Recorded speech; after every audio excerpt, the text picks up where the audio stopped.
Olá, eu sou Miguel. Em relação à anatomia do oviduto, no caso o oviduto é essa estrutura que a gente consegue visualizar aqui o ovário, o folículo com o ovócito que vai ser liberado para a formação do ovo e ele é liberado nessa estrutura chamada oviduto.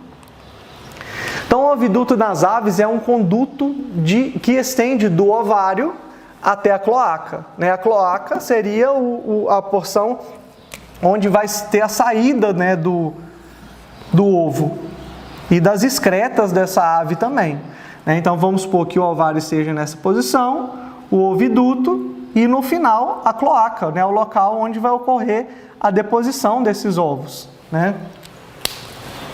Então o infundíbulo ele engolfa o ovo, ou seja, é liberado o ovo desse folículo, ele engolfa, ou seja, esse ovo ele entra nesse infundíbulo que é essa porção aqui do oviduto.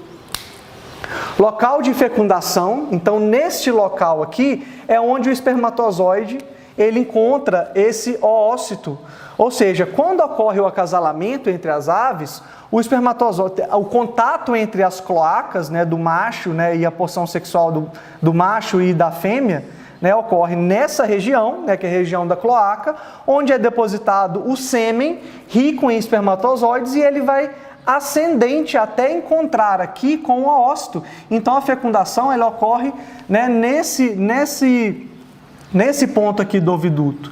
Então aqui ocorre a fecundação. De 15 a 30 minutos esse oócito fica nesse local, no oviduto. Então tem um tempo determinado e diferente que ele fica em cada local. Então aqui de 15 a 30 minutos. O magno, que seria outra porção, que é essa porção aqui, seria marcado aqui essa porção. Então, nessa porção magno, a parte mais longa, que é todo esse local aqui, mais ou menos aqui o meio dele, que produz albumina. A albumina é um componente que existe no ovo.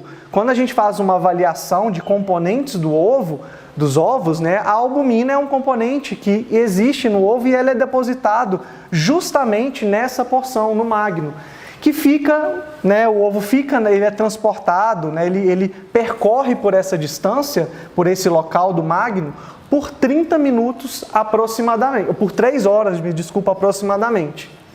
O istmo seria a porção mais distal, seria essa porção mais distal do oviduto das aves. Membrana da casca interna e externa são depositadas nesse local, ou seja, aquela porção rígida do ovo ela é depositada neste local mais distal. Então é aqui que ele fica, que ele se torna uma estrutura rígida com a casca.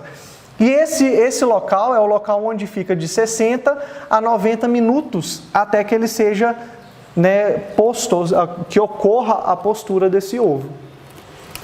O útero é a maior parte, é onde fica a maior parte do ovo nesse local, que seria o útero, que fica 20 horas, então são depositados água e sais minerais no ovo. E a vagina, que seria o último conduto, não tem função de deposição de substâncias no ovo, ele é apenas um conduto de transporte até atingir a cloaca para que ocorra a postura. Em relação ao ciclo ovulatório das aves, o tempo de ovulação é igual ao tempo de oviposição. Oviposição é a postura do ovo. Então são duas situações diferentes. A gente tem uma situação aqui, a primeira, que seria a ovulação, que é a liberação do ovócito na tuba uterina, e a segunda situação seria a oviposição, que é a postura dos ovos. Ou seja, o ovo é liberado, o ovócito é liberado e a próxima etapa seria a oviposição. Então, em galinhas, ocorre de 26 em 26 horas esse intervalo de oviposição e de ovulação. Cada ovulação é precedida por um pico de LH, que é o hormônio responsável para que ocorra a ovulação, assim como a gente viu em outras espécies, nos mamíferos, por exemplo.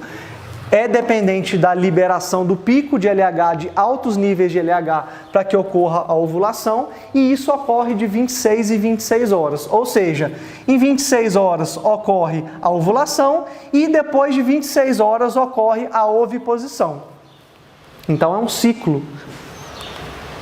O choco é observado quando a produção de ovos declina e a galinha começa a incubar os ovos. Ou seja, para de ocorrer a ovulação e para de ocorrer a oviposição. E a galinha ela forma o ninho e fica, ela fica no ninho chocando esses ovos, né? Ela fica em cima desses ovos. Isso é associado à redução de ingestão de alimentos. Então, nesse período, a galinha ela diminui a sua ingestão de alimento porque toda a energia dela é concentrada em chocar esses ovos. A concentração de gonadotrofinas são muito baixas e ocorre regressão do ovário. Quais são as gonadotrofinas? São esses hormônios, o hormônio folículo estimulante e o hormônio luteinizante, que são responsáveis pelo crescimento folicular e ovulação. A prolactina ela se encontra em altas concentrações, porque a prolactina é que promove esse comportamento de choco da galinha, de incubação que ela vai ficar nesse período.